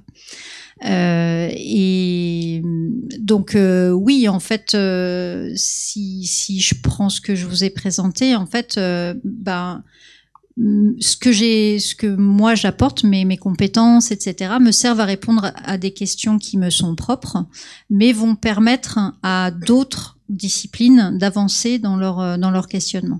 Donc ça, voilà, c'est assez simple. Mais parfois, en fait, l'interdisciplinarité, elle arrive, on s'y attend pas. En fait, il y a des projets qui naissent d'interaction entre personnes sans qu'on s'en aperçoive, mais qui concernent une seule et même question. On a par exemple un exemple actuel où alors c'est toujours en concertation avec la société en fait, mais on se pose des questions sur l'utilisation d'une source en eau. Mais en fait, il y a des physiciens des particules qui ont un instrument qui permet de regarder en fait les édifices volcaniques par où passe l'eau, qui se sont alliés avec qui se sont mis en collaboration avec des hydrogéologues qui eux peuvent avoir une information sur le transfert de l'eau dans ces édifices, et avec des sociologues qui vont faire des études pour voir comment cette eau est utilisée par les populations autour. Donc en fait, c'est tout un groupe de personnes qui vont utiliser plusieurs outils pour répondre à une problématique donnée. Mais c'est vrai, je comprends que ce soit c'est très frustrant pour nous aussi parfois, et ça revient au fait que ça demande du temps aussi en fait. Donc pardon si c'était trop court, mais pourtant je pensais qu'on a été un peu long. Oui. Merci. Donc, j'ai une question sur l'importance des langues. Un aspect très pratique. Quelle langue vous parlez quand vous travaillez avec vos collègues de ces différents pays? Quelle langue vous utilisez quand vous réalisez des enquêtes par rapport au peuple par rapport à ces différents peuples. Donc ça, c'est le premier aspect pratique. Et deuxième aspect, c'est aussi quel est le rôle de la langue. Donc on a parlé le fait que opposition est un frein au transfert des innovations, mais moi, je me dis pour pouvoir s'opposer, il faut presque parler la même langue, parce que si je parle pas la même langue, comment je peux m'opposer à l'autre personne? Donc peut-être le corollaire de tout ça, c'est est-ce que le fait de parler différentes langues, est-ce que ça constitue aussi une barrière au transfert de l'innovation? Donc en général, quelle est l'importance de ces langues qui sont quand même très riches dans ces différents pays? Alors déjà vous dire que nous nous adressons en anglais à des traducteurs en fait qui vont eux s'adresser dans la langue locale des différents groupes avec lesquels nous travaillons. Donc c'est assez compliqué parce qu'il peut y avoir une perte d'information entre mon propre anglais avec l'anglais de mon collègue qui ensuite va restituer la réponse donnée par l'artisane. C'est la raison pour laquelle les enquêtes ethnographiques, c'est un travail très long qui implique une présence longue sur le terrain et qui implique surtout de revenir régulièrement sur le terrain en reposant des questions quasiment identiques mais sous une autre forme pour voir si la réponse est toujours la même. Donc ça c'est important de le dire, réaliser des enquêtes c'est une multiplication de manières de s'adresser à l'autre pour voir si la réponse est récurrente, puisque c'est la récurrence qui nous intéresse. Ensuite, sur la zone dans laquelle je travaille, il se trouve que les groupes parlent vraiment plusieurs langues. Et j'ai envie de dire que nous, Français, sommes très mauvais en langue, mais les groupes avec lesquels moi je travaille parlent le oromo, le wolitania, l'amharique, certains parlent aussi l'arabe. Enfin voilà, donc finalement, la communication existe très largement entre ces différents groupes. Après, je ne suis pas linguiste et à la question que vous avez posée sur quelle est la place de la langue dans une opposition, je pourrais pas vous répondre là moi directement. Il aurait fallu que nos collègues linguistes soient là pour vous apporter une réponse précise. Et après, si je peux, c'est une question qu'on se pose énormément parce qu'on aimerait bien développer, en fait, vu que notre groupe, il est interdisciplinaire, mais il est aussi international. La question de la langue et pour échanger, c'est énormément posé. Donc, bien sûr, on passe par l'anglais parce que au niveau scientifique, c'est la langue générale. Mais je sais par certaines études, donc on s'est dit peut-être qu'on pourrait en fait typiquement quand on écrit quelque chose, le traduire en arabe, en français, en swahili, et voilà, et pourquoi pas d'autres langues. Et en fait, en réfléchissant et en discutant avec d'autres collègues, on s'est aperçu que par exemple le kiswahili peut être pris comme une langue un peu coloniale. Parce que en étant trop diffusée, elle réduit en fait l'impact des langues locales. Donc certaines personnes vont le prendre comme quelque chose de pas forcément positif. Donc on est toujours confronté en fait entre on aimerait bien tous se comprendre, donc avoir un langage universel quelque part, et puis d'un autre côté aussi conserver en fait l'identité de certaines des populations et des groupes avec des langages différents. Donc c'est quelque chose qui est extrêmement enrichissant et intéressant à regarder, mais on n'a pas la solution en fait. Donc on essaye. Généralement on s'entend bien, donc les gens sont de bonne volonté. Donc généralement quand on travaille, on a des collègues qui apprennent le français, des collègues qui apprennent le kiswahili, et voilà, sur le terrain on essaye on échange aussi en langue. Mais c'est une question qui est assez centrale en fait, oui. On va prendre une dernière question là-haut. Oui, merci madame pour vos exposés respectifs. Pardonnez-moi, j'ai la voix prise par une grippe. Alors, deux questions, si vous voulez bien. La première, si j'ai bien compris, l'homme est apparu il y a 5-6 millions d'années, et vous avez précisé que avant cette date, les outils existaient déjà. Mais alors, qui c'est qui les utilisait puisque l'homme n'était pas là? Étaient-ce des animaux? Étaient-ce des êtres qui n'étaient pas des hommes mais qui étaient suffisamment en droit? La deuxième question, qui est un peu naïve, c'est que vous nous avez démontré avec c'était très pertinent et c'était une découverte pour nous tous sans doute, que c'est au travers d'un bien aussi modeste que des vases qu'on a pu finalement faire des découvertes sur l'humanité de l'époque, enfin en tout cas les êtres vivants de l'époque. Et ma question donc c'est de me dire, mais dans 5 millions d'années, vos successeurs à vous, qu'est-ce qu'ils pourront trouver dans notre société d'aujourd'hui, quelque chose qui leur permettra de définir un peu quelle a été leur évolution? Alors, je vais répondre à votre première question. Vous avez raison, pendant longtemps, on a considéré que l'outil, la fabrication d'outils en pierre, c'était l'apanage du genre Homo, notre genre. Et donc, c'est ce site archéologique donc, qui est daté de 3,3 millions d'années. Et les premiers hommes, c'est 2,8 millions d'années, le plus ancien. En fin de compte, ils ont pu être faits, donc si on regarde d'un point de vue chronologique, c'est la même époque que les Afarensis, que Lucie, et d'autres espèces qui étaient contemporaines. Et on a pu montrer au niveau de la dextérité, au niveau de l'anatomie des mains, qu'ils étaient capables de faire ce type d'outils, hein, pas forcément de faire d'autres types d'outils, mais en tous les cas, les outils qui ont été découverts dans ce site au Kenya. Et également d'un point de vue cognitif, parce qu'en fin de compte, maintenant, avec les outils scanners à haute résolution, on peut voir reconstituer l'intérieur du crâne et des zones cérébrales. Et on voit qu'il y a certaines zones cérébrales pour ces espèces qui sont notamment frontales, qui est liée à la planification, qui sont déjà présentes. Après, l'autre point en analogie, on va aussi regarder ce que peuvent faire les primates actuels. Donc, ils ne fabriquent pas des outils en pierre tels que nos ancêtres, hein, puisque là, l'objectif de cette fabrication, c'est d'avoir un éclat et surtout d'utiliser cet éclat. Mais on voit qu'il y a des primates qui vont fabriquer des outils pour notamment les termites, etc., ou casser des noix. Donc, au cours de l'évolution, même très ancien, on voit des témoignages de planification. Mais cette planification-là, en fin de compte, en effet, elle est 3,3 millions d'années et le genre Homo est plus récent. Oui, et alors sur la deuxième question, je dirais assez simplement que donc nous sommes archéologues et les archéologues reconstituent les modes de vie et de pensée des sociétés passées à partir des traces qu'elles laissent. Donc ces traces, ça va être des habitations, des sépultures, de la culture matérielle. Les historiens rajoutent à cela des textes, les textes que l'on connaît quand ils sont conservés.